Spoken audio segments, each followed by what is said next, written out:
बहुत बहुत स्वागत है आप सभी का स्पोर्ट्स तक में। वर्ल्ड कप का आगाज होने वाला है। 5 अक्टूबर को पहला मुकाबला खेला जाएगा।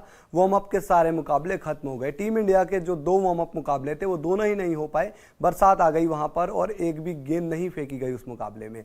इस बार का वर्ल्ड कप कुछ खास रहने वाला है क्योंकि एक तो ये भारत में हो रहा है और पिछली बार जब भारत में वर्ल्ड कप हुआ था 2011 में तो टीम इंडिया उस वर्ल्ड कप को जीती थी। लेकिन इस वर्ल्ड कप में कुछ चीजें बदलने भी वाली है। कुछ नियम ऐसे हैं जिनमें बदलाव होने वाला है और क्रिकेट फैंस को क्रिकेट देखने में मजा भी आएगा। और ये जो नियम बदले गए हैं वो क्रिकेट फैन लंबे समय से चाहते थे कि बदल दिए जाएं और इसलिए इस नियमों को आईसीसी ने इस बार वर्ल्ड कप में बदल दिया है। तो एक एक करके आपको बताएंगे कि कौन से 3 नियम हैं जो इस वर्ल्ड कप में आपको दिखाई नहीं देंगे। पहले बात करते हैं हम सीधे बाउंड्री काउंट के ऊपर।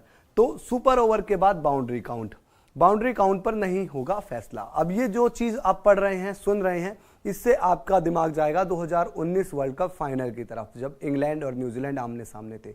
सुपर ओवर हुआ और वो टाई हो गया। उसके बाद फिर फैसला कब निकाला गया?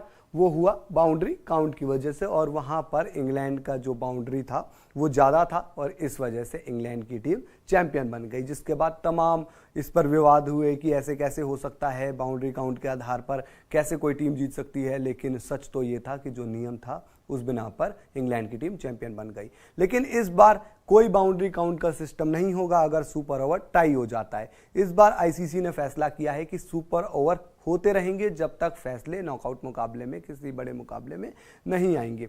ऐसे में आप नीचे पढ़ सकते हैं, मुकाबले का नतीजा निकलने तक बढ़ाया जाएगा सुपर ओवर। यानी कि सुपर ओवर होता है, टाई हो जाता है, फिर एक और सुपर ओवर होगा, फिर टाई होगा, फिर और सुपर ओवर होगा, लेकिन बाउंड्री काउंट के आधार पर फैसला नहीं लिया जाएगा। अब बढ़ते हैं दूसरे नियम की तरफ। दूसरा नियम अगर आप देखेंगे तो वो है सॉफ्ट सिग्नल।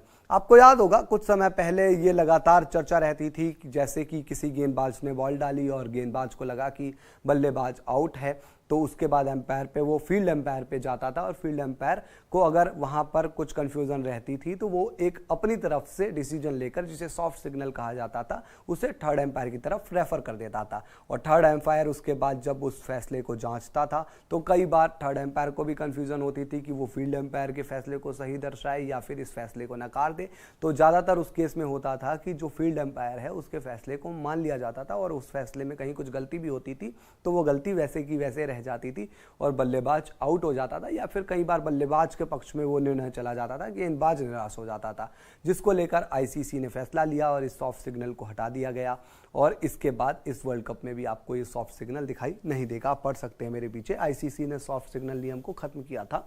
इस वर्ल्ड कप में भी नहीं होगा सॉफ्ट सिग्नल। अब बढ़ते हैं हम तीसरे नियम की तरफ। तीसरा नियम ये थोड़ा इंटरेस्टिंग है। आपने देखा होगा कि कई ऐसे ग्राउंड होते हैं जहां पर बाउंड्री बहुत ज़्यादा बड़ी होती है, वहां पर रन ही नहीं बनते और बनते भी हैं तो बड़ी मुश्किल से बनते हैं।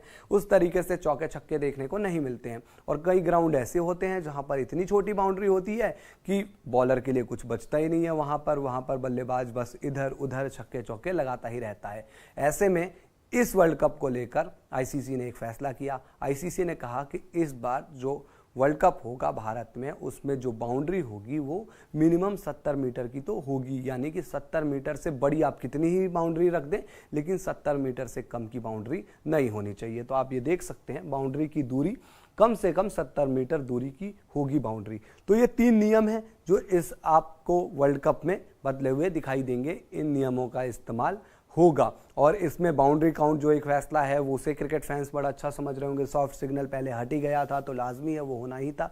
और बाउंड्री की भी जो डिस्टेंस की बात है यहाँ पर वो भी एक हद तक ठीक नज़र आती है क्योंकि 50 ओवर का गेम है। यहाँ पर गेंदबाज और बल्लेबाज दोनों को बराबर निर्णय वहाँ पर मिलना चाहिए, दोनों के लिए मैच बराबर ऑन रहना चाहिए। तो ये 3 फैसले हमने आपको बताए। वीडियो पसंद आया हो तो लाइक कीजिए, शेयर कीजिए, साथ ही आप स्पोर्ट्स तक को सब्सक्राइब कर नोटिफिकेशन की घंटी जरूर बजाइए। वीडियो अगर आप हमारे फेसबुक पेज पर देखते हैं तो हमारे फेसबुक पेज को भी लाइक और फॉलो जरूर कर लीजिए।